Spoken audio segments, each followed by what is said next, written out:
আপনার তো মহৎ উদ্দেশ্য, আপনার অনেক প্রশংসা শুনি, আমাদের একটু 10,000 টাকা দেওয়ার ব্যবস্থা করবেন। আচ্ছা ঠিক আছে, তাহলে আর একবার দেখা করো দেখি, একটা কিছু বলবে। মানে ও প্রশংসা প্রিয় মানুষই, আর ও তো বলছে যে আমি প্রশংসা করলে খুব খুশি হই, তা আলহামদুলিল্লাহ। ওই জন্য আল্লাহ নবী বলছেন আফজালুদ দুআ আলহামদুলিল্লাহ, সবচেয়ে উত্তম দোয়া হলো আলহামদুলিল্লাহ, প্রশংসা আছে যে, সেই জন্য খুব। আর সূরা ইখলাস পড়লে তিনবার পড়লে একবার কোরআন মাজিদ পড়ার সমান হয়। কেন? সূরা ইখলাস খুব দামি, শুধু তার গুণ বর্ণনা করা হয়েছে, ওতে তিনি খুশি। সূরা ইখলাস মানে পড়লেন আপনি, মানে উনি খুব খুশি হয়ে গেছে। হ্যাঁ ঠিক বলেছো তুমি, আমি কাউকে জন্ম দিই না, আমি ঘর থেকে জন্ম নিই না, আমি হচ্ছে নিরপেক্ষ মুখাপেক্ষীহীন, আমাকে কেউ পারে না। আপনি যখন এরকম ভাবে বললেন তখন উনি বলছেন হ্যাঁ ঠিক আছে ঠিক আছে ঠিক আছে, 3 বার পড়ে একবার কোরআন মাজিদ পড়ার নেকি দিয়ে দেবো, 3 বার পড়ে একবার কোরআন মাজিদ পড়ার নেকি দিয়ে দেবো। আয়াতুল কুরসি পড়েন অনেক, আয়াতুল কুরসিতে কেন? আয়াতুল কুরসিতে এরকমই প্রশংসা আছে, তার মানে প্রশংসা খুব খুশি। এই জন্য সুবহানাল্লাহি ওয়া বিহামদিহি সুবহানাল্লাহিল আযীম, এটা হলো সবচেয়ে ভারী নেকি দাড়ি পাল্লায়, এতে আল্লাহর প্রশংসা আছে। এই জন্য তাই আল্লাহ রাসূল বলছেন আফজালুদ দুআ আলহামদুলিল্লাহ, সবচেয়ে উত্তম দোয়া হচ্ছে আলহামদুলিল্লাহ। তো এখন আপনি ইসমে আজম পড়েন, যদি ইসমে আজম না পারেন তাহলে দোয়া ইউনুস পড়েন, দোয়া ইউনুস যদি না পারেন তাহলে প্রশংসার জন্য সূরা ফাতিহার প্রথম 3 আয়াত পড়েন, এরপরে দুরূদে ইব্রাহিম, দুরূদে ইব্রাহিম লাগবে কিন্তু, আল্লাহুম্মা সাল্লাল্লাহু বারিক আলা। দুরূদে ইব্রাহিম না পড়লে আপনার দোয়া উপরে যেতে যেতে থেমে যাবে। ওই দোয়া ইব্রাহিম, দুরূদে ইব্রাহিম ঠেকে রেখেছে, বড় যেতে পারবে না। লা ইয়াসাদু দোয়া, মানুষের দোয়া উপরে যাবে না দুরূদে ইব্রাহিম ছাড়া। দুরূদে ইব্রাহিম পড়তে হবে, তাহলে আপনার দোয়া কোনো উপর দিকে যাবে, ও ঘিরে রেখেছে। তাহলে আগে বলেন প্রশংসা, খুব খুশি হয়ে গেছেন, এবার দুরূদে ইব্রাহিম পড়েন, তাহলে দরজা খুলে গেছে। এবার আপনি বলেন যে বগুড়া শহরে আমার 5 কাঠা জমির ব্যবস্থা করে দাও। এবার আপনি বলেন যে আমাদের 8 মুখ প্রতিষ্ঠানটাকে খুব বড় করে দাও। যারা যাই দায়িত্বে আছেন, সেক্রেটারি, সভাপতি, কমিটি, শিক্ষক, সবাইকে বলতে বাধ্য, বলতে হবে, দিন রাত বলতে হবে, তারপরে হওয়া না হওয়া পরে। যত বলবেন তত খুশি, যত কম বলবেন তত অখুশি। উপস্থিত বৈঠকের দিনই মুসলিম বোন, 3 নম্বর হলো মাথা চুল চিরুনি করে দিতে হবে। যেন আমার বোনদের মাথার চুল চিরুনি করে দিতে পারে, সেই জন্য আমি আমার বোনদের সমবয়সের মেয়ে বিবাহ করিনি। 4 অতাকুম আলাইহিন্না, আমার স্ত্রী যেন আমার বোনদের উপরে পাহারা দিতে পারে। আমার স্ত্রী আমার বোনদের জন্য পাহারাদার, তোমার মা তোমাদের জন্য পাহারাদার। বলো কি পাহারা দিয়েছে বলো দেখি। তোমার মার জন্য 4টে জরুরি: 1 শিষ্টাচার, 2 বিদ্যা, 3 চিরুনি, 4 পাহারাদার। তোমার মা এই পরিবারে পাহারাদার। এনারা 8 মূল মাদ্রাসা চালায়, একটা পাহারাদার রেখেছে। সকালে এসে হুমায়ুন দেখলো যে 2 ঘন্টা ঘুমিয়েছিল, তো হুমায়ুন তাকে বলছে হবে না বাবা তুমি যাও, পাহারা তুমি দিতে এসে ঘুমিয়ে আছে, হবে না বাবা তুমি যাও। এখন তোমার মাও পাহারাদার ঘুমিয়েছিল, কিছুই বললো না তোমরাকে। এখন তোমার বাপের উচিত তোমার মাকে বলা যে তুমি যাও, হয়েছে। এটাই করতে হবে, আমি করতে আদেশ করিনি, পরামর্শ দিলাম। জরুরি 1 শিষ্টাচার শিখাতে হবে তোমার মাকে, তোমাকে। 2 বিদ্যা, তোমার মাই শিখে দেবে। 3 চিরুনি করে দেবে, তোমাদেরকে পরিপাটি করে রাখবে, সাজগোজ করে রাখবে। 4 তোমাদের উপরে পাহারা দিবে। বলো কোন পাহারা? বলো তোমার বোন এখানে দাঁড়িয়ে আছে, এখন শীতের দিনে আমার বোন দাঁড়িয়েছে, আমার মাই বগুড়া বাজার যায়, তোমার বাপ কাপুর সেই জন্য যায়। তোমার বাপের জন্য 5টা জরুরি জিনিস ছিল। আল্লাহ নবী বলেছেন পৃথিবীর মানুষ স্বামী হলে 5টা জিনিস লাগে। রাসূল সাল্লাল্লাহু আলাইহি ওয়াসাল্লাম বলছেন ইয়া মাশারাস শাবাব মান ইসতাতা মিনকুম বাদ ফালিয়াতাজাওয়াজ। পৃথিবীর পুরুষ যারা বিবাহ করতে চাও, ক্ষমতা থাকলে বিবাহ করবে, বিবাহ করলে ক্ষমতা লাগে। ফাইলামেস্তাতে যদি ক্ষমতা না থাকে তাহলে ভীষণ তাকে রোজা রাখতে হবে। রোজা থেকে থেকে থেকে যৌবনকে একবারে মিটিয়ে ধূলিসাৎ করে দাও মাটির সাথে। বিবাহ করিও না, ক্ষমতা না থাকলে বিবাহ করিও না, ক্ষমতা না থাকলে বিবাহ করিও না, নইলে ছেলে মেয়ে খারাপ হয়ে যাবে, সবাই বউ খারাপ হয়ে যাবে। শুনুন 5টা জিনিস লাগে। 1 যে মানের খাচ্ছেন বউকে সে মানের খাওয়াবেন। 2 যে মানের পড়ছেন সে মানের পড়াবেন। 3 ওলা তুকাব্বে, কটু কথা বলবেন না, গালি দিবেন না, মারবেন না, ঠোঁট মোটা বলবেন না, রং কালো বলবেন না। 4 মুখের উপরে মারবেন না। 5 ওলা তাতরা খাইল্লা ফিল বাইতে, আপনি আপনার স্ত্রীকে আপনার বাড়ি ছাড়া কোথাও যেতে দিবেন না। খালার বাড়ি যেতে পারে না, ফুফুর বাড়ি যেতে পারে না, নানির বাড়ি যেতে পারে না, মায়ের বাড়ি যেতে পারে না, জরুরি দুর্ঘটনা ছাড়া বাড়ি ত্যাগ করতে পারে না। বাজার তো বহু দূরের কথা, বাজার তো ভাবতেই পারে না। আপনি কাপুরুষ, সেজন্য বাজার ভেবে ওই ঘুরে বেড়াচ্ছেন। আপনি বেশি সুযোগ দিয়েছেন, ও বোকা মহিলা দিন রাত অভিমান করে, খালি বলে এটা মোটা কাপড় ভালো লাগে না, এটা চিকন কাপড় ভালো লাগে না। তখন আপনি 3-4 দিন পরে বলছেন তুই যা বাজার কর। এই তো অবস্থা হয়েছে। তখন শয়তান সুযোগ পেয়ে কয়দিন পরে বলছে যে সংসার হবে না, তালাক তুই যা, 1 তালাক 2 তালাক 3 তালাক, তোকে তালাক দিলাম 1 বই, তোকে 3 তালাক, তুই এখন চলে যা। পরের দিন ভুল ভেঙেছে, কি করা যায়, ছেলে মেয়ে 3টে, তো কি করা যাবে? তখন হানাফি মাদ্রাসাতে গেছে, আপনার এতেম কি যেন জামিল মাদ্রাসায়, তো বলছে 1 রাতের জন্য বিবাহ দিতে হবে। এরও হলো না, খারাপ হয়ে গেল, চলো আমরা এসে হয়ে গেছে, নাহলে 8 নূর মাদ্রাসায় যাই। বলে হ্যাঁ সংসার চালু আছে, 1 তালাক হয়েছে, কোনো সমস্যা নেই, তোর 5 নো যাক সিজদা করি আলহামদুলিল্লাহ। ধর্ম এইভাবেই চলছে। এই ছেলে লজ্জা করো তুমি, তোমার মাকে 4টা জিনিস বলে দিও তো। 1 শিষ্টাচার শিখাবে তোমার মা তোমাদেরকে। 2 বিদ্বেষ শিখাবে। 3 তোমাদেরকে সাজগোজ করে রাখবে, এটা আমি বলিনি, এটা মুহাম্মদ সাল্লাল্লাহু আলাইহি ওয়াসাল্লাম বলেন, হাদিস বুখারী মুসলিম। 4 তোমার মা তোমাদেরকে পাহারা দিবে। আল্লাহ নবী বলছেন তোমার মা পাহারাদার, আমরা বলিনি, পৃথিবীর কোনো মানুষ বলেনি। মুহাম্মদ সাল্লাল্লাহু আলাইহি ওয়াসাল্লাম বলেছেন তোমার মা তোমার জন্য পাহারাদার। বলো তোমার মা কি পাহারা দেয়, বলো তোমার বোনের তোমার মা কি পাহারা দিল। তোমার মা তোমাদের এই পরিবারকে কবর দিয়েছে। আজকের ঘটনা তোমাকে বলছি, তোমার মা ঢং করে এসেছে, আবার ঢং করে চলে গেছে, এখন টিভি খুলে বসে আছে, যে দেখো এটা তোমার মা, যা বলিও খালা খালা বলে ডাকিও, এটা তোমার মা, এটা তোমার সৎ মা, এটা তোমার মা নয়, এটা তোমার খালা, এই কথাই ঠিক। এটা তোমার মা নয়, এটা তোমার খালা, এই কথাই ঠিক। এটা তোমার খালা নইলে এটা তোমার সৎ মা। নাহলে তোমাদের পরিবারকে এরকম ভাবে নষ্ট করলো কেন? তোমাদেরকে এভাবে ধ্বংসের পথে টেনে নিয়ে গেল কেন? সে চিন্তা ভাবনা করলো না কেন? শোনো, উপস্থিত বৈঠকের দিনে মুসলিম ভাই বোন শোনেন, ইহুদি খ্রিস্টান, 1 মিনিট, ইহুদি খ্রিস্টান যতবার সূরা ফাতিহা পড়েন শেষে গিয়ে বলেন গায়রিল মাগযুবি আলাইহিম ওয়ালাদ-দাল্লিন, আল্লাহ ওরা ইহুদি অভিশপ্ত, ওদের পথ দেখায়ও না। ওরা ইহুদি, ওরা অভিশপ্ত, ওদের পথ দেখায়ও না। দাল্লিন, ওরা ভ্রান্ত খ্রিস্টান, ওরা পথহারা, ওদের পথ দেখায়ও না। ওরা খ্রিস্টান, ওদের পথ দেখায়ও না। এই কথা বলো দিন রাত 24 ঘন্টা। আবার আর একটা বলছি শোনো, উপস্থিত বৈঠকের দিনে মুসলিম ভাই বোন একটু খেয়াল করেন। এই ছেলে রাখ, এদিকে লক্ষ্য করো, ওর গায়ে হাতে বসে আছো নাকি?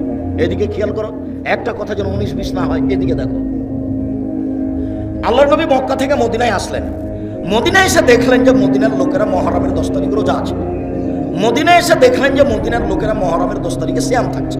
তাহলে রাসূল বলেন, কি ব্যাপার, তোমরা মুহররমের 10 তারিখে সিয়াম থাকো কেন? তখন মদিনার লোকেরা বলল, আরে এটা তো আমাদের বড় দিন, এই দিনে আল্লাহ ফেরাউনকে ডুবিয়ে দিয়েছেন, এই দিনে আল্লাহ মূসাকে বাঁচিয়ে দিয়েছেন, এই কারণেই তো আমরা আল্লাহর শুকরিয়া আদায় করি। মুহররমের 10 তারিখ হচ্ছে আমাদের জন্য বড় দিন। মুহররমের 10 তারিখে আল্লাহ ফেরাউনকে ডুবিয়ে দিয়েছেন, মুহররমের 10 তারিখে আল্লাহ মূসাকে বাঁচিয়ে দিয়েছেন, তাই আমরা শুকরিয়া আদায় করি। তখন মুহাম্মদ সাল্লাল্লাহু আলাইহি ওয়াসাল্লাম বলছে, হ্যাঁ ঠিক ঠিক ঠিক, আমিও তোমাদের চেয়ে বেশি শুকরিয়া আদায় করাতে হক রাখি। আমিও মুহররমের 10 তারিখে সিয়াম থাকলাম, সঙ্গী সাথী তোমরা মুহররমের 10 তারিখে সিয়াম থাকো, যেমন বলেছেন সিয়াম থাকো। তেমনি বলছে, হ্যাঁ আমরা মুহররমের 10 তারিখে সিয়াম থাকবো, মানে কেন থাকবো? দিন রাত আপনি বলছেন ওদের বিরোধিতা করতে হবে, ওদের বিরোধিতা করতে হবে, ওদের বিরোধিতা করতে হবে, ইহুদি খ্রিস্টানের বিরোধিতা করতে হবে। আপনি দিন রাত বলছেন ওরা মুহররমের 10 তারিখ রোজা থাকে, আমরা কেন থাকবো? তাহলে তাদের অনুসরণ হয়ে গেল। বিরোধিতা হলো কিভাবে? বিরোধিতা তো হলো না, আমরা মুহররমের 10 তারিখে সিয়াম থাকবো না। তখন আল্লাহ রাসূল বলছেন, থামো থামো থামো থামো, শোনো, লাইন পাকাই তো সানাতাল কাবেলা, আমি যদি সামনে বছর বেঁচে থাকি লাসুমান্না তাসিয়া, তাহলে মুহররমের 9 তারিখও সিয়াম থাকবো। 9 তারিখ হবে বিরোধিতা, 10 তারিখ হবে শুকরিয়া। আর তুমি ব্রাজিলের পতাকা মোটরসাইকেল নিয়ে ঘুরো, বলো তো এটা কেন? তোমাকে দেখলাম আর বুক ফেটে যায়, তুমি মুসলমান ইসলাম কিছু করতে পারি না। আমি তোমাকে চোখে দেখি, রাস্তা দিয়ে হাঁটলে বিশাল পতাকায় তুমি খেলা দেখো, কাতার হলে কি হবে? আমি বলেছি, একদিকে আছে জিবরাইল আলাইহিস সালাম আর একদিকে আছে মালাকুল মউত, দুইজন মিলে আন্তর্জাতিক ফুটবল খেলাচ্ছেন কাবা ঘরের মাঠে, তবু হারাম। বুঝেননি কথা? একদিকে কে আছেন? জিবরাইল আলাইহিস সালাম, এর একদিকে কে আছেন? মালাকুল মউত। খেলছেন কোথায়? কাবা ঘরে তবুও হারাম। তুমি বললে কাতার, সেই জন্য তোমাকে কথা বললাম। সারা পৃথিবীর তুমি তালিকা করে দেখো কত মানুষ পুরুষ নারী তাই 1 মাস থেকে বসে আছে কাতারে গিয়ে, বাড়ি ভাড়া করে বসে আছে। 6 মাস থাকবে, 2 মাস থাকবে, 3 মাস থাকবে, টাকা পয়সা ধুয়ে ছেড়ে দিবে কাতারে, আর বেটি ছেলে নাচবে। এটাই কি আমার চলে এসেছে, বেশি দেরি নেই। মুসলমানদের বাড়িতে এসে মুসলমানদের মেয়েকে নিয়ে বিনোদন করবে ইহুদি খ্রিস্টান, তারই এটা পথ। দুবাইয়ের মাটিতে যান, দেখে আসেন এভাবে। এসব আরব দেশগুলো আমার দেখা আছে সব। ওদের মহিলারা তো এমনিতে আছে খালি কাপড় ছড়াই। এখন ওরা বলছে তুই যে কাপড় পরে কেমনে থাকিস, তোকে আমি দেখছি, এই জন্য এসেছে। একবার হুবহু শয়তানের সাথে মিলে আছে। আপনাকে একটু দেখাই, 1 মিনিটে ছিল, তোমার কাছে বারবার বলছি যে এক খেলে চেয়ে থাকো। দেখো এদিকে, এদিকে দেখো। জিবরাইল যখন আল্লাহ ইবলিসকে বললেন, এই ইবলিস সর সর সর, তুই হচ্ছে রাজিম, বিতাড়িত, এখানে থাকতে হবে না, চলে যা। তখন ইবলিস বলছে আচ্ছা আচ্ছা ঠিক আছে, আমি চলে যাব, তবে আমার 2টা কথা।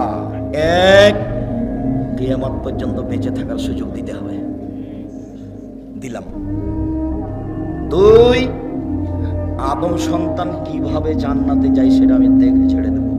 তোমার মর্যাদার কসম, তোমার ইজ্জতের কসম, আল্লাহ তোমার সম্মানের কসম, ইবলিস আমি চিরদিনের জন্য আদম সন্তানকে পথ ভুলিয়ে জাহান্নামে নিয়ে যাবই যাব, এই কথা বলে চলে যাচ্ছে ইবলিস।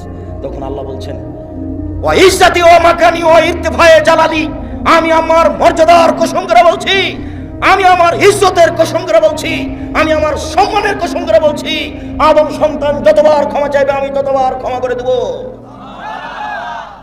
আদমের ছেলে মেয়ে তোমরা যেভাবে ডাকো আমি সেভাবে থাকি, তোমরা যেভাবে আশা পোষণ করো সেভাবে আমি পূর্ণ করে থাকি। আদমের ছেলে মেয়ে তুমি যেভাবে ডাকো আমি সেভাবে থাকি, তুমি যেভাবে আশা পোষণ করো আমি সেভাবে পূর্ণ করে থাকি। তোমার পাপ বেশি হতে হতে যদি আকাশে লেগে যায়, তুমি যদি আমার কাছে ক্ষমা চাও আমি ক্ষমা করে দিই। আমি পরোয়া করি না তুমি কত বড় পাপী, আমি পরোয়া করি না তুমি কত বড় পাপী। তুমি যেভাবে ডাকো আমি সেভাবে থাকি, তুমি যেভাবে আশা পোষণ করো সেভাবে আমি পূর্ণ করে থাকি। তুমি ক্ষমা চাইলে আমি ক্ষমা করে দিই। আমি পরোয়া করি না তুমি কত বড় পাপী, আমি পরোয়া করি না তুমি কত বড় পাপী। তুমি যেভাবে ডাকো আমি সেভাবে থাকি, তুমি যেভাবে আশা পোষণ করো আমি সেভাবে পূর্ণ করে থাকি। ইবলিস সরে যা। স্পষ্ট বিষয়টা বুঝতে পারলেন? ইহুদি খ্রিস্টান ফাঁকি দিয়েছে আপনাকে। এখনো আরেকটা কথা আছে, শেষ হয়নি। আল্লাহ নবী এবার আফসোস করে একটা কথা বলছেন, এবার শুনেন। এই ছেলে, তোমার তো লজ্জা বুদ্ধি নাই, তুমি আফসোস কি দেখাবা? দেখো মুহাম্মদ সাল্লাল্লাহু আলাইহি ওয়াসাল্লাম আফসোস করে বলছেন, আমি আফসোস করে আমার উম্মতের উপরে দুঃখ পোষণ করে বলছি, আমার উম্মত অন্যায় পাপ করার ব্যাপারে ইহুদি খ্রিস্টানদের সাথে মিশে যাবে। ডান হাতের বিঘত যেমন বাম হাতের সমান, ডান হাতের বিঘত যেমন বাম হাতের সমান, এটা যেমন সমান সমান, আমার উম্মত অন্যায় পাপ করার ব্যাপারে ইহুদি খ্রিস্টানদের সাথে মিশে যাবে সমান সমান। আবার বলছেন, পৃথিবীর মানুষ শুনে রাখো, ডান পায়ের জুতা যেমন বাম পায়ের সমান, ডান পায়ের জুতা যেমন বাম পায়ের সমান, সমান সমান যেমন আমার উম্মত ইহুদি খ্রিস্টানদের সাথে অন্যায় করার ব্যাপারে মিশে যাবে তেমন। আবার বলছেন, আমি দুঃখ করে বলছি, ইহুদি খ্রিস্টান যদি মার সাথে জেনা করে থাকে, আমার উম্মত মার সাথে জেনা করবে। এগুলো তিনি আমাদের উপর আফসোস করে বলে রেখে গেছেন। হাদিস সব বুখারী মুসলিম। আর আমরা তার পতাকা নিয়ে ঘুরছি। এখন তুমি বুঝো যুবক, তোমার যদি একটু হিতাহিত জ্ঞান থাকে, তোমার যদি সামান্য তোমার হিতাহিত জ্ঞান থাকে, তাহলে তুমি ব্রাজিলের পতাকা মোটরসাইকেলে কেন এখনই ফেলে দিয়ে পেশাব করে যাবা, পেশাব করে দাও। আমি তোমার সামনে থুতু দিয়ে দিলাম। সম্মানিত দিনী ভাই বোন, সম্মানিত দিনী বোন, আপনাকে আমি আবারও অনুরোধ জানিয়ে সামনের দিকে চলে গেলাম। অনেক আফসোস আপনার উপরে থেকে গেল। পরিবার আপনি নষ্ট করেছেন, পরিবার আপনি ধ্বংস করেছেন। আল্লাহর কাছে ক্ষমা চেয়ে পরিবারকে সুন্দর করার চেষ্টা করেন। আপনি চেষ্টা করলে কিছু আগাতে পারবেন ইনশাআল্লাহ। আমি আপনাকে দোয়ার কথা বলে গেলাম, দোয়া করে পরিবারের জন্য আল্লাহকে বলেন, এবং আপনি যা করেছেন করেছেন, এখন ঠিক হয়ে যান। আপনি 4টা কাজ করেন, আপনার জন্য জান্নাতের সব দরজা খোলা। যদিও রাসূল সাল্লাল্লাহু আলাইহি ওয়াসাল্লাম বলছেন, জাহান্নাম বলতে নারী আর নারী, জাহান্নাম বলতে নারী আর নারী, জাহান্নাম বলতে নারী আর নারী, জাহান্নামের অধিকাংশই নারী। এরপরে মুহাম্মদ সাল্লাল্লাহু আলাইহি ওয়াসাল্লাম বলেছেন, মহিলারা যদি 4টা কাজ করতে পারে জান্নাতের সব দরজা খোলা। যদি 4টা কাজ করতে পারে জান্নাতের সব দরজা খোলা। 1, 5 ওয়াক্ত সালাত, 2, রমজান মাসে সিয়াম রোজা, 3, স্বামীকে মেনে চলা, 4 জেনায় লিপ্ত না হওয়া। আব্দুর রাজাক সাহেব একটু শোনেন, আমরা আটমল এলাকার মহিলা, আমরা গ্রামের নারী মহিলা, আমরা প্রথম 3টে কাজ করতে পারি। 1, 5 ওয়াক্ত সালাত আদায় করি। 2, রমজান মাসে সিয়াম থাকি। 3, আমরা জেনায় লিপ্ত হই না, জেনা করি না। 4, তবে স্বামীকে মেনে নিতে পারি না। কেন? স্বামীর মুখ খারাপ, ও খালি গালি দেয়, ও খুব গালি দেয়, আর ও খালি বড় মোবাইলে ল্যাংটা মেয়ে দেখে, ওকে সহ্যই করতে পারি না। ওর চাল চলন, ওর চরিত্র আমার কাছে এত খারাপ যে রান্না বান্না হলে আমি মেয়েকে বলি যে তোর বাপকে খাবার দিয়ে, আমি যেতে পারি না। বৌমাকে বলি তোমার শ্বশুরকে খাবার দিয়ে আসো। ঠেলাই পড়ে যদি আমি একবার চাই পানি নিয়ে তো গিলাসটা এভাবে ঠেকুস করে রেখে বলছো, ওর মুখের কারণে, ওর স্বভাবের কারণে। আমি আপনার সাথে একমত, এই কথাই ঠিক। এই ছেলে, এই কথাই ঠিক। এখানে এমনও যুবক আছে, শত যুবক আছে যার হাজারো মেয়ের সাথে চেনার সম্পর্ক আছে, যার মোবাইলে দিন রাত ল্যাংটা মেয়ে আছে, দিন রাত। শোনো, তোমাকে আমি একটু আশ্বস্ত করি, তুমি যদি আজ মোবাইলের নোংরা মেয়ে ছেড়ে দিতে পারো, তাহলে বিচারের মাঠে, তুমি বিচারের মাঠে 7 শ্রেণীর মানুষ ছায়া তলে থাকবে, তার মধ্যে তুমিও থাকবা ইনশাআল্লাহ। তুমি ফিরে আসো। আর মোবাইলের আর একটা নাম হলো জেনা, মোবাইলের আর একটা নাম হলো জাদু। পেশাব পায়খানা তো মানুষ মোবাইল নিয়ে যায়, তার মানে মোবাইল হলো জাদু। জেনা কি করে? আইনানে তাজনিনে জেনা হল নাজর, 2 চোখের জেনা হচ্ছে চোখ দিয়ে দেখা। আর লোজনানের জেনা হল ইস্তেমাও, 2 কানের জেনা হচ্ছে কান দিয়ে শোনা। তোমার 2 কানে ইয়ারফোন লাগা আছে, গান চলছে ইন্ডিয়ান, আর তোমার চোখের সামনে ল্যাংটা মেয়ে নাচছে। অলিয়াত জেনা হাল বাদশ, হাতের জেনা হচ্ছে হাত দিয়ে ধরা। আর রিজেল জেনা হাল মাসি, পায়ের জেনা হচ্ছে পা দিয়ে চলা। জেনাল কালতাতামনা তাস্তাহি, অন্তরের জেনা হচ্ছে পরিকল্পনা করা। জেলাল নেলাস নুতক, আর জিবার জেনা হচ্ছে কথা বলা। এগুলো সব জেনা। শোনেন, একটা কথা চট করে মনে পড়লো, একটা হাদিস মুসলিম, দেখি আপনাকে আমি বুঝাতে পারি কিনা। গত জুমায় আমি বলছিলাম, আমি চেষ্টা করছি আপনি এক খেয়ালে চেয়ে থাকেন তো আপনাকে আমি বুঝাতে পারি কিনা।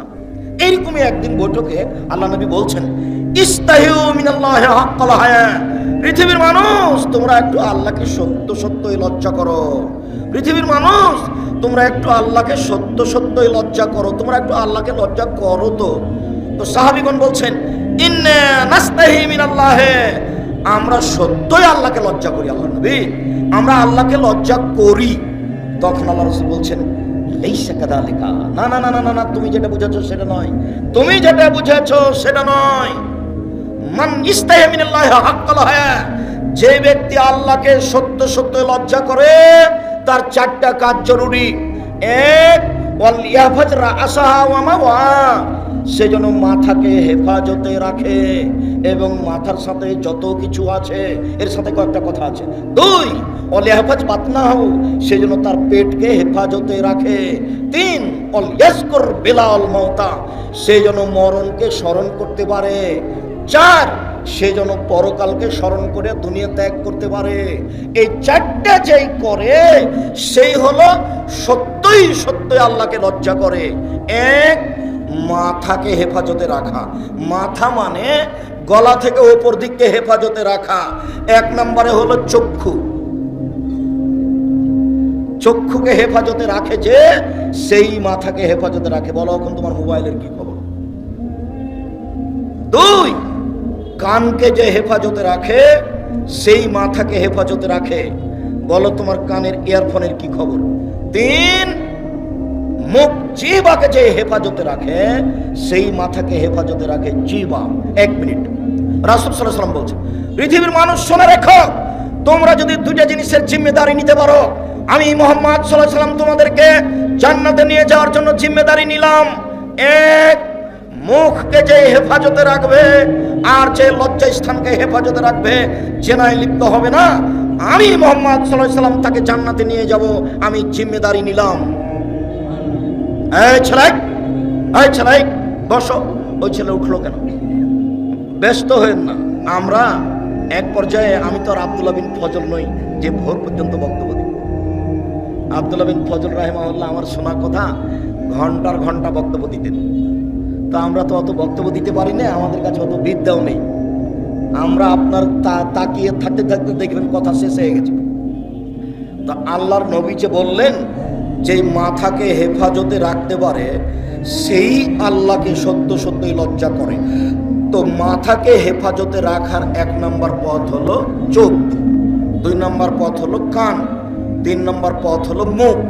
আল্লাহ রাসূল বলছেন, সঙ্গী সাথী বলতে পারো মানুষকে পিছন দিক থেকে ধাক্কা মারে জাহান্নামে নিক্ষেপ করে কি?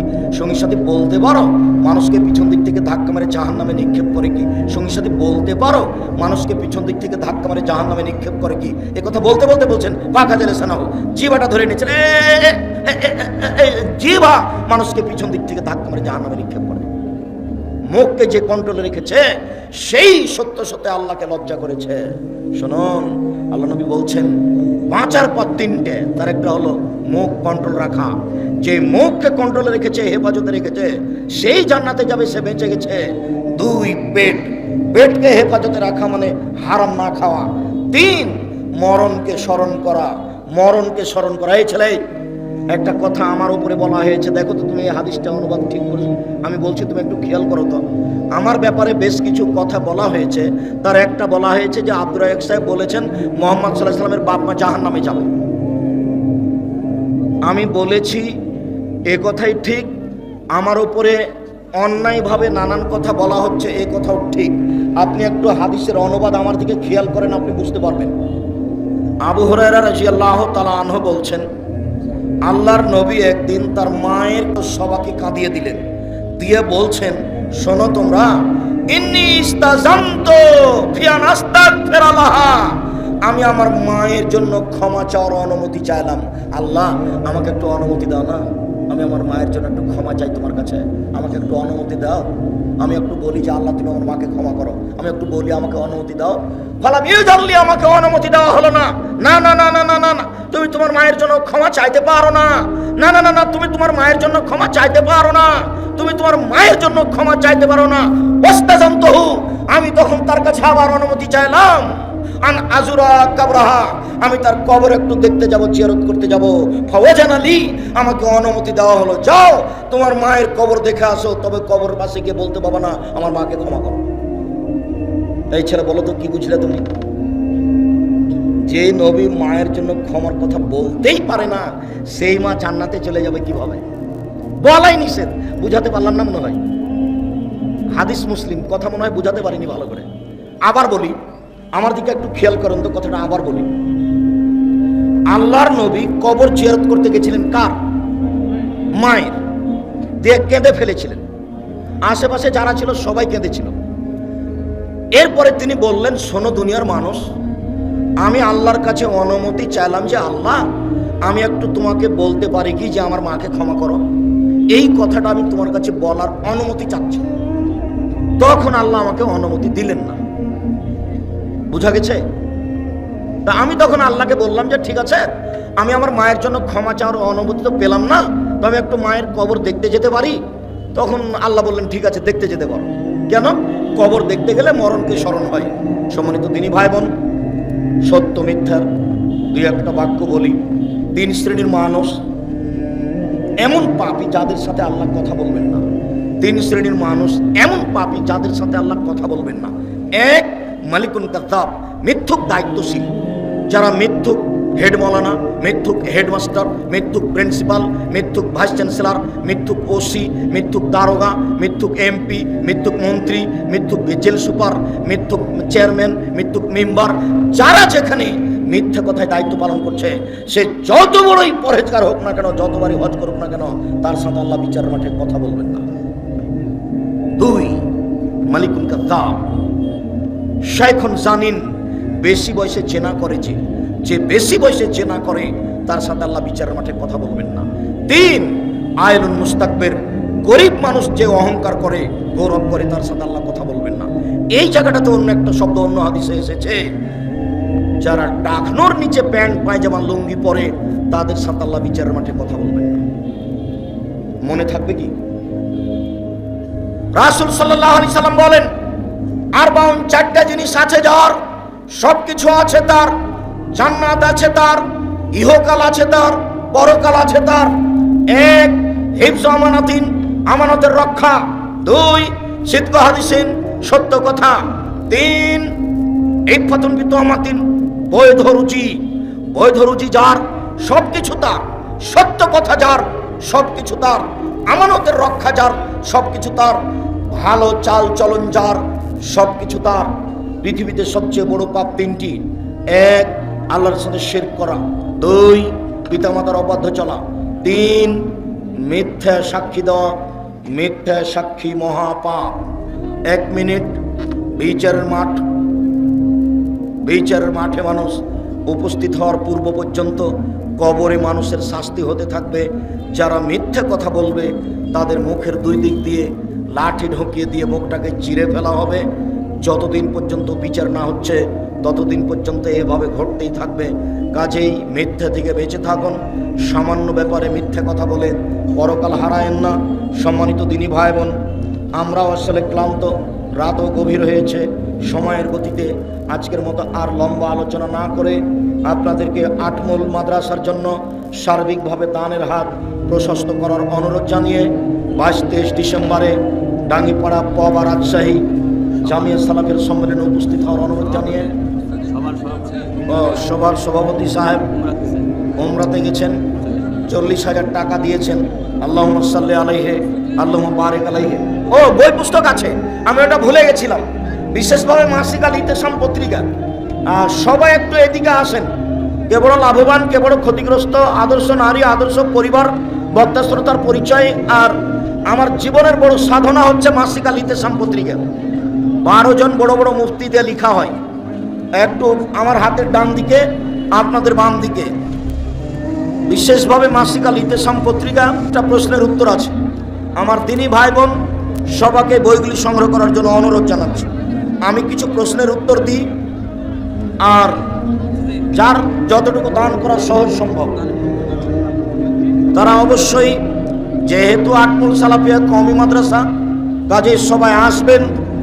কম থেকে কম হোক, বেশি থেকে বেশি হোক, দান করার আশায়। কেউ খালি হাতে আসবেন না। এসেছেন, 10 টাকা হোক, 50 টাকা হোক, 500 টাকা হোক, দান করে যাবেন। আমি আপনাদেরকে আন্তরিকভাবে অনুরোধ জানাচ্ছি। সকলকে দান করার অনুরোধ জানিয়ে বই পুস্তকগুলি আমার হাতের ডান দিকে আছে, আপনাদের বাম দিকে আছে। বিশেষভাবে মাসিক আল ইতিসাম পত্রিকা, বইগুলি সংগ্রহ করার অনুরোধ জানাচ্ছি। কিছু জিজ্ঞাসা।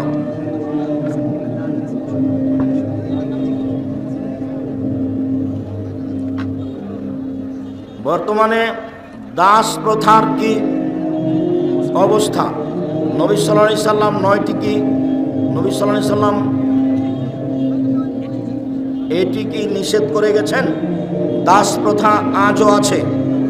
ইহুদি, খ্রিস্টান, অমুসলিম মুসলমানদের হাতে যুদ্ধ করে আটকা পড়লে পুরুষ হবে দাস আর নারী হবে দাসী। মুসলমানেরা পরস্পরে দাস দাসী নেই। ইহুদি, খ্রিস্টান, অমুসলিমদের সাথে যুদ্ধ হলে, তারা পরাজয় হলে পুরুষ হবে দাস আর নারী হবে দাসী।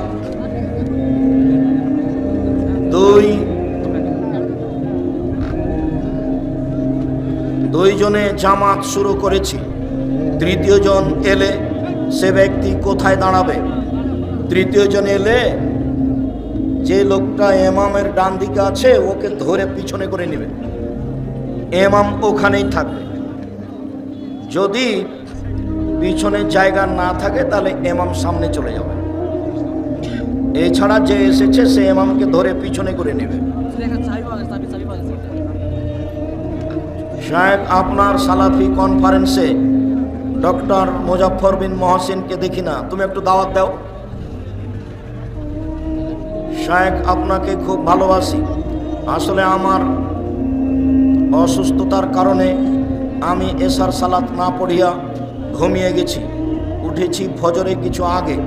উঠে আপনি আগে এশার সালাত আদায় করবেন, তারপরে ফজর। শায়েখ, আপনাকে খুব ভালোবাসি। আমার স্বপ্নদোষ হয়েছে, উঠেছি ফজরের কিছু আগে। গোসল করে আগে সালাত আদায় করো। ইসলামের মধ্যে এত বিভক্ত কেন? যেহেতু এটা হক, কাজে শয়তান এখানে আছে। একটা হিন্দু মানুষকে বলবে যে তুমি নামাজ পড়িও না, তাহলে শয়তানের ওখানে কোনো কাজ নেই। একটা হিন্দু মেয়েকে বলবে যে তুমি মাথায় কাপড় দাও, হিন্দু মেয়ের কাপড় মাথায় দিলেও জাহান্নামে যাবে, না দিলেও জাহান্নামে যাবে। তো সেখানে শয়তানের কোনো কাজ নেই। তোমাদের স্কুল কলেজে শয়তান কম আছে কেন? ওখানে তো শয়তান বলবে যে তুমি মোবাইল দেখো, তো দেখেই তো সবাই। তো ওখানে শয়তান বলবে যে তুমি নামাজ পড়িও না, তো পড়ে না সবাই। তো কি করবে শয়তান? তখন তোমার বগুড়া আজিলুল কলেজ থেকে মাদ্রাসায় চলে এসেছে। শয়তানের যেখানে কাজ আছে সেখানেই থাকবে। আল্লাহর ইচ্ছায় যদি সব কিছু হয়, তবে একজন মানুষ খুন করলো, তার জন্য কে দায়ী? যে করেছে সে দায়ী। মহিলাদের ঈদের জামাতে হাজির হতে হবে, এই হাদিসের দ্বারা হযরত ওমর রাদিয়াল্লাহু তাআলা ফিতনার আশঙ্কা দেখতে পান। তাহলে মহিলাদের কেন ঈদের জামাতে শরীক হতে হবে? হতেই হবে, হতে বাধ্য। আল্লাহর নবী আদেশ করেছেন যেতেই হবে ঈদের মাঠে, যেতেই হবে। মসজিদের মাইকে জালসার সময়, স্থান, জানাজার সালাত, জানাজা সময় সহ বলতার শোক সংবাদ প্রচার করা যাবে কি? যাবে না। মরা মানুষের সংবাদ মসজিদের মাইকে প্রচার করা যাবে না, এই জন্য যে মরা মানুষের সংবাদটা চিৎকার করে প্রচার করাটা জাহেলিয়াতের যুগের কাজ। তো এটা যখন চিৎকার করে জিকির করা হয়, বলা হয়, তখন এটা জাহেলিয়াতের যুগের সাথে মিশে যায়, এই জন্য নিষেধ। মোবাইলে বলবে, মুখে বলবে। এক ভাই 5,000 টাকা দান করেছেন, আল্লাহুম্মা সাল্লি আলাইহি ওয়া বারিক আলাইহি, বারাকাল্লাহু ফি আলাইকুম আলাইকুম। মসজিদের ইমাম উপযুক্ত নয়, তাই আমি তার পিছনে নামাজ না পড়ে বাড়িতে পড়ি না। ইমামের পিছনেই সালাত আদায় করতে হবে, আপনার হবে, ওর হবে না।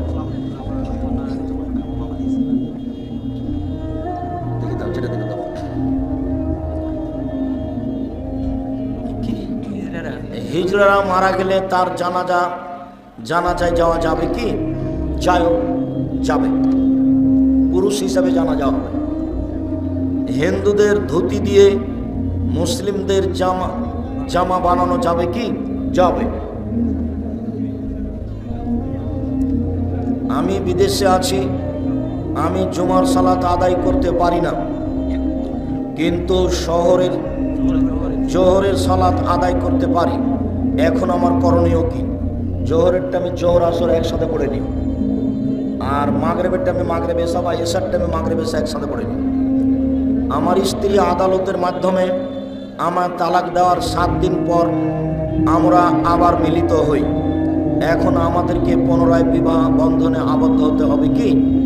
আপনার স্ত্রী যেহেতু খোলা তালাক করেছেন, কাজে আবার বিবাহ পড়াতে হবে। খোলা তালাক লিখা ফাইনাল হওয়ার পরে যদি আবার সংসার করতে চাই, আবার বিবাহ পড়াতে হবে। খোলা তালাক হলো এরকম, বিবাহ পড়াতে হবে। এখন জেনা অবস্থায় আছে, বিবাহ পড়াতে হবে, পরে অন্য কথা পরে। আমি জানি বাবার অনুমতি ছাড়া মেয়ের বিয়ে হয় না। আর কোনো উপায় আছে কি? পৃথিবীতে কোনো উপায় নাই, বাপকে রাজি করতে হবে। বাপ মারা গেলে চাচা দাদা, নইলে নিজ ভাই, নইলে নিজের ছেলে। শায়খ রাসূল সাল্লাল্লাহু আলাইহি সাল্লাম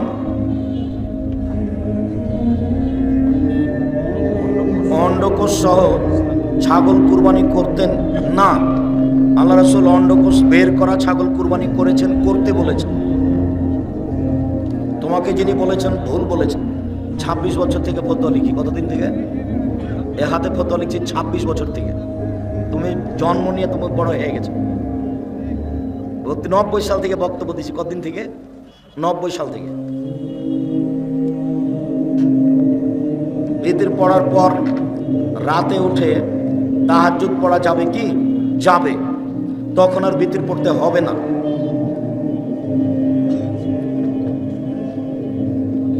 একজন ব্যক্তি সালাফিয়া মাদ্রাসায় জমি দান করতে ইচ্ছুক। আলহামদুলিল্লাহ, জমি দান করতে ইচ্ছুক। শর্ত হলো তাকে মাদ্রাসার প্রতিষ্ঠাতার সভাপতি করতে হবে। তার এ দাবি ভুল হয়েছে, শেষে তখন পরকালে হারাবে। 3 শ্রেণীর মানুষ দিয়ে জাহান্নাম উদ্বোধন হবে। 3 শ্রেণীর। তার 1 শ্রেণীর হলো মাওলানা মানুষ, হুজুর দিয়ে জাহান্নাম উদ্বোধন হবে। 1, 2 দানশীল দিয়ে, 3 শহীদ যোদ্ধা দিয়ে। এগুলো কেন? যখন সবটাই হবে লোক দেখানো, যখন সবটাই কি হবে, লোক দেখানো হবে, তখন এদের 3 শ্রেণীর মানুষ দিয়ে জাহান্নাম উদ্বোধন হবে। আমাদের নবী মুহাম্মদ সাল্লাল্লাহু আলাইহি সাল্লামের দেহ মোবারক নূর দ্বারা সৃষ্টি, এমনকি আল্লাহর জাতি নূর দ্বারা সৃষ্টি, জিনা মিথ্যা কথা। আমাদের নবী মুহাম্মদ সাল্লাল্লাহু আলাইহি সাল্লাম মাটি দিয়ে তৈরি, ওর বাপ ছিল, ওর মা ছিলেন শুক্রকীটের তৈরি। আমাদের নবী মুহাম্মদ সাল্লাল্লাহু আলাইহি সাল্লাম কিসের তৈরি? মাটির তৈরি, শুক্রকীটের তৈরি, বাপ মায়ের মিলনের মাধ্যমে। লক্ষ টাকা সিকিউরিটি দিয়ে, 2 লক্ষ টাকা সিকিউরিটি দিয়ে দোকান ঘর ভাড়া নিয়েছি, প্রতি মাসে ভাড়া দিতে হয় 5,000 টাকা, কিন্তু 2 লক্ষ টাকার যাকাত আমি দিব না দোকানওয়ালা দিবে? আপনি দিবেন। কি নাম উল্লেখ করে বলছো কেন? না, মানুষের নাম উল্লেখ করে বলে আমি চট করে পড়ে ফেলি, এটা তোমাদের কি দরকার? একজন মাওলানা, একজন ডক্টর বলেছেন যে 100 কোটি টাকার চ্যালেঞ্জ করেছেন। কিসে? কওমি মাদ্রাসাওয়ালা কাফের। সব অহেতুক কথা। এখন তোমরা বলছো তোমরাই মিথ্যুক, না ওরাই আসলে বলেছে? এইসবগুলো কোনো কথা চলে না। এগুলি আলেম মানুষ, এমনি যারা এদেশে ফুটপাতে বক্তব্য দিয়ে বেড়েছে থুথির জোরে যারা বক্তা, এরকম মানুষেরা এগুলো নিয়ে হিসাবে নিয়ে আসায় ধর্তবে রাখাই ঠিক নয়। একটা কথা হলো 100 কোটি টাকা চ্যালেঞ্জ করবে, ওর বাপ ওর বংশ ওর জাতি ঢাকা বিক্রি করে, বগুড়া বিক্রি করে 100 কোটি টাকা হবে না, এই কথা বলতে পারে? ওর হুঁশ আছে, ওর বুদ্ধি আছে?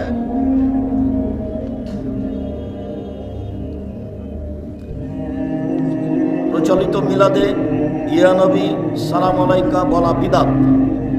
আমাদের আল্লাহ পাকের কাছে কোনো ব্যক্তি যদি ওয়াদাবদ্ধ হয়ে সেই কাজটি করতে ব্যর্থ হয়, তবে সেই ক্ষেত্রে তার কাফারা কি? একটা কাজ করব বলেছিল, করতে পারছে না, তাহলে 10 জন ফকিরকে 100 কেজি করে চাউল দিতে হবে। আসো খেলি বললে যা জরিমানা, এখানে তাই জরিমানা। আল্লাহ পাকের কাছে ক্ষমা চাওয়ার ক্ষেত্রে তোমার কুদরতি পা ধরে বলছি, মিথ্যা কথা বলা যাবে না। এটা কুদরতি পা নাই, তার প্রকৃত পা আছে। এটা আকীদা খারাপ, এ কথা বলা যাবে না। তোমার বিশেষ রহমতের মাধ্যম দিয়ে আমাকে ক্ষমা করে দাও। ইসলামের অজুহাত দিয়ে বাড়ি বাড়ি গিয়ে আদায় করা কি জায়েজ? বাড়ি বাড়ি গিয়ে প্রতিষ্ঠানের জন্য আদায় করতে পারে, রাস্তা ঘেরে গাড়ি থামিয়ে আদায় করা যাবে না। স্ত্রীকে তালাক দেওয়ার 4 মাস পরে কি আর গ্রহণ করা যাবে? যদি 3 মাসে 3 তালাক হয়ে থাকে তাহলে আর গ্রহণ করা যাবে না। এক বৈঠকে যদি 3 তালাক হয়ে থাকে তাহলে বিবাহের মাধ্যমে নেওয়া যাবে। সম্মিলিত মোনাজাত করা কেন বিদআত? নবী করেননি, এই জন্য বিদআত। আমাদের দুয়ার বইয়ে 24টা জায়গা লেখা আছে হাত তুলে দোয়া করার, 32টা সহিহ হাদিস দেওয়া আছে হাত তুলে দোয়া করার। এরপরেও সম্মিলিত মোনাজাত আমরা দিতে পারিনি। পানি চাওয়া, ইস্তিসকা